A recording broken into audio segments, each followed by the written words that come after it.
Good evening, my fellow citizens and the school board. My name is Luis Miguel. First off, there was an individual earlier who said that she's embarrassed to call herself a Christian. I just wanted to reply, Romans 1:16, I'm not ashamed of the gospel of Christ.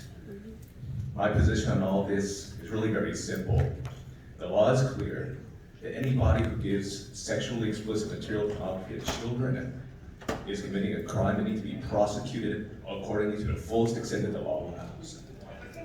There's a lot of debate on this issue, and people have been tossing around arguments and ideas and concepts like racism. As someone who myself is a racial minority and a son of immigrants, I can tell you, I reject the notion that we convert every single issue about race. On the contrary, no one here is arguing about getting rid of works that tell the stories of the plights and the struggles of those who've been persecuted throughout the centuries. This is about a specific work, a specific piece of literature that is pornographic and sexually explicit. We welcome the stories, the accounts of all those who have gone through persecution in this country.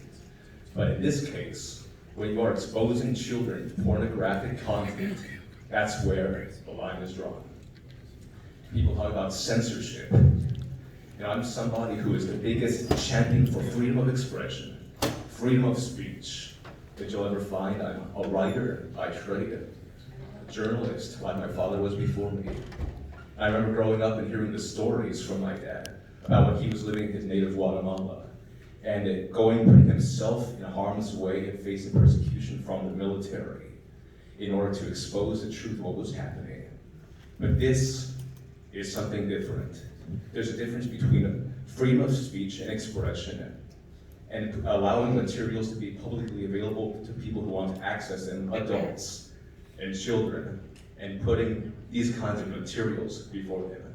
Again, nobody's saying that we want to completely remove this book from our society.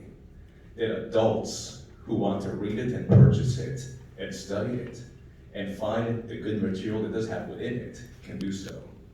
But again, this is about taking care of our children.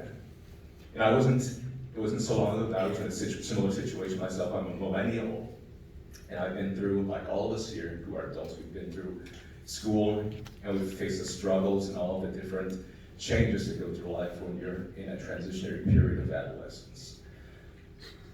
But there's also comes a time when you're an adult, and you're a parent. I'm a father of 3 children, 2 girls school age, a boy who isn't in school yet, and your life changes when you first hold your child in your arms.